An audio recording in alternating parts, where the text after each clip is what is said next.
नमस्कार दोस्तों, स्वागत है आप सभी लोगों का एक बार फिर से। यह वीडियो ध्यान से देखना। भाद्र माह के शुक्ल पक्ष की पूर्णिमा तिथि से श्राद्ध पक्ष शुरू हो जाता है, जैसे कि जिसे हम पितृ पक्ष के नाम से जानते हैं। तो इस साल 2022 में शनिवार 10 सितंबर से शुरू हो जाएगा, जो कि रविवार 25 सितंबर को इसका समापन होगा। और इस साल ज्योतिषों लोगों का कहना है कि 15 दिन की बजाय ये 16 दिन का रहने वाला है। तो वीडियो को ध्यान से देखना। आज मैं आप लोगों को जो जानकारी बताऊंगा, इससे आपके पितृ प्रसन्न होंगे, पितरों के आशीर्वाद प्राप्त होंगे और आपके जीवन में चले पितृ दोष दूर होंगे। क्योंकि पितृ दोष लगने के कारण हमें बहुत सारे कठिनाइयों का सामना करना पड़ता है, हमारे अध्यात्म उन्नति नहीं हो पाते। ज्योतिष शास्त्र के अनुसार पितृ पक्ष में पितरों का श्राद्ध और तर्पण करने से उनकी आत्मा को शांति मिलती है और इस दौरान हमें अपने पूर्वजों से जो है हमें आशीर्वाद भी प्राप्त होते हैं, उनकी कृपा मिलते हैं। तमाम तरह की जो समस्या चल रही है जीवन में, पितर क्योंकि स्वयं धरती लोक पर आते हैं, हमारे साथ में रहते हैं, तो हमारे समस्याओं को दूर करके फिर पुनः वो अपने लोग को सुधार जाते हैं। तो आज का जो वीडियो बहुत ही सुंदर है। आप में से बहुत सारे लोग कमेंट करते हैं कि पितृ पक्ष में कौन से काम करना वर्जित है। तो पितृ पक्ष के समय में लहसुन, प्याज, मांस, मदिरा आदि का सेवन नहीं करना चाहिए, जो कि पितरों को पानी देते हैं ऐसे लोगों को। और इस समय अपने घर के बुजुर्ग और पितरों का अपमान बिल्कुल ही नहीं करना चाहिए, इससे पितृ दोष लग सकते हैं।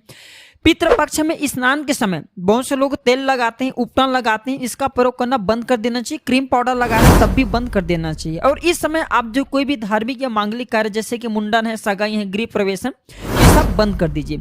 बहुत से लोगों का कहना होता है कि गुरुजी महिलाएं भी क्या पितृ पक्ष को कर सकती, महिलाएं क्या श्राद्ध कर सकती, तर्पण कर सकती हैं। तो हमारे शास्त्र कहते हैं घर में कोई पुरुष सदस्य नहीं है तो विवाहित महिला जिसका कोई नहीं है, ऐसी विधवा महिला तर्पण कर सकती हैं। और अविवाहित बेटी भी कर सकती, जिनके माता पिता तर्पण करना है, जिनके घर में कोई नहीं, ऐसी महिला और ऐसे जो अविवाहित कन्या वो भी पिंडदान कर सकती हैं। आप ऐसे बहुत सारे लोग हमें कमेंट करते हैं, मेल करते हैं, गुरुजी श्राद्ध पक्ष में ब्राह्मणों को क्या खिलाना चाहिए जिससे हम जल्द धनवान बने, हमारे कामना की पूर्ति हो और हमारे जीवन में चरे पितृदोष दूर हो। तो श्राद्ध पक्ष में सर्वप्रथम तो आपको ब्राह्मणों को भोजन कराने से पहले आपको एक दिन पहले ब्राह्मणों को निमंत्रण दे करके आना होता है और दक्षिण दिशा में ब्राह्मणों को बैठाना होता है, क्योंकि दक्षिण दिशा में पितरों का वास होता है। और हाथ में आपको जल, अक्षत, फूल और तिल लेकर के संकल्प कराना होता है ब्राह्मणों के माध्यम से। और सर्वप्रथम आपको तो कुत्ते, गाय, कौवे और चींटी और देवी देवताओं को भोग लगाने के बाद ही ब्राह्मणों को आपको भोजन कराना चाहिए। जो भी आप ब्राह्मणों को भोजन करा रहे हो उसमें आपको तनिक तिल, काला तिल डाल देना चाहिए। इससे हमारे मनोकामना की पूर्ति होता है, पितृ प्रसन्न होते हैं और हमारे जीवन में चले कंगाली दूर होते हैं। पितृ प्रसन्न होते हैं तो हमें पैतृक धन भी प्रदान करते हैं, आकस्मिक धन की प्राप्ति होती है। आप में से बहुत सारे ऐसे लोगों को कहना है कि घर में पितरों का स्थान कहाँ होना चाहिए। तो देखिए, घर में जो पितर की अगर आप तस्वीर लगाना चाहते हैं तो उत्तर दिशा में लगाइए। उत्तर दिशा में लगाते हैं तो ऐसा माना जाता है कि पितरों का तस्वीर उत्तर दिशा में लगाते हैं तो मुख हमेशा दक्षिण दिशा में होगा। और पितरों का स्थान कहाँ है? दक्षिण दिशा। और दक्षिण दिशा को यम का दिशा माना जाता है। बहुत से लोग पूछते हैं कि गुरुजी पितृ पक्ष में किसी की मृत्यु हो जाए तो क्या होता है। तो जब पितृ पक्ष में किसी की मृत्यु हो जाए तो पहली पीढ़ी स्वर्ग में चली जाती है और मोक्ष में प्रवेश करते हुए भगवान के साथ में मिलती है। इसलिए श्राद्ध पक्ष में आपने देखा होगा प्रसाद नहीं दिया जाता। इस प्रकार पितृलोक में केवल 3 पीढ़ी को ही श्राद्ध संस्कार किया जाता है। आप में से बहुत सारे लोग फिर कमेंट करते हैं, गुरुजी पितृ पक्ष में जन्म लेने से क्या होता है। तो ज्योतिष शास्त्र के अनुसार पितृ पक्ष में जन्म लेने वाले बच्चे की जो रचनात्मक प्रवृत्ति काफी अच्छे होते हैं, अपनी कला और रचना के जरिए जीवन में काफी कुछ हासिल करने में समर्थवान होते हैं। और ज्योतिष शास्त्र के अनुसार पितृ पक्ष के दौरान जन्म लेने वाले बच्चों पर पितृ का आशीर्वाद बना रहता है। पितरों के आशीर्वाद से ही ये जीवन में वह हर चीज प्राप्त करता है, जो कि कई लोग प्राप्त करने में असमर्थ हो जाते हैं। इसके बाद आप में से बहुत सारे लोग पूछते हैं क्या पितृ पक्ष में भगवान की पूजा करना चाहिए। तो श्राद्ध के दौरान बिल्कुल ही इस बात का विशेष ख्याल रखना चाहिए और यह है कि घर के पूर्वजों की पूजा भगवान के साथ नहीं करना चाहिए। दरअसल हमारे हिंदू धर्म में मृत पूर्वज को पितृ माना जाता है और पितृ को पूजनीय अवश्य माना जाता है, इसमें संशय नहीं। लेकिन भगवान के साथ इनके फोटो नहीं रखना चाहिए, बल्कि पितृदेव की जो फोटो है उसे दक्षिण दिशा में रख दीजिए। देवी देवताओं की पूजा करने के बाद जो है आप पितृ की पूजा कर सकते हैं। पितरों को जल देते समय क्या बोलना चाहिए जिससे हमारे मनोकामना की पूर्ति हो, हमारे कंगाली मिटे, और जल में हमें कौन सी चीज डाल करके हमें अपने पितरों को जल देना चाहिए जिससे हमारे मनोकामना की पूर्ति हो। ऐसा माना जाता है पितृ प्रसन्न हो जाए तो आकस्मिक धन की प्राप्ति होता है, गड़ा हुआ धन मिलते हैं, कहीं ना कहीं किसी न किसी माध्यम से धन प्राप्त होना शुरू हो जाते हैं।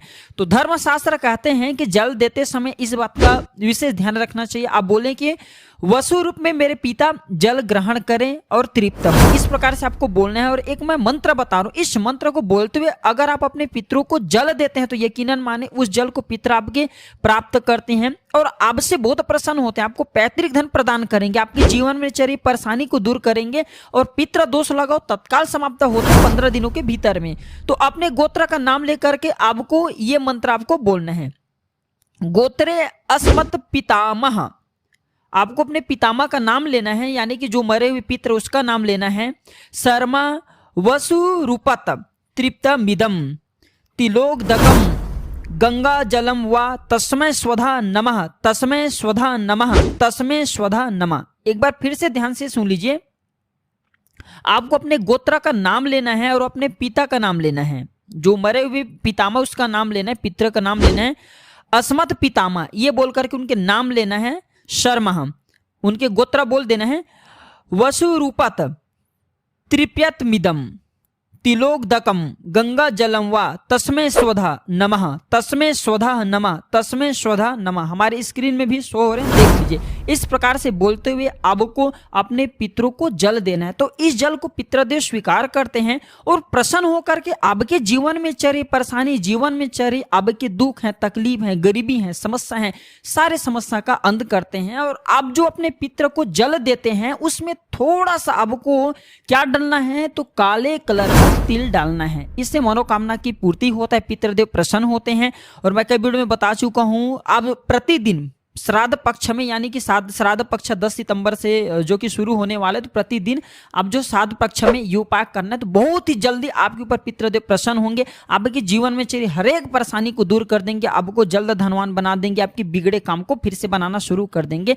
और अगर आप ऐसा नहीं करते तो पितृ नाराज होते हैं, पितृ नाराज होते हैं तो हमारे वंश आगे नहीं बढ़ पाते। तो पितृ संबंधी ये जानकारी आपको कैसा लगे हमें कमेंट सेक्शन में जरूर बताइएगा। वीडियो देखने के लिए धन्यवाद, नमस्कार।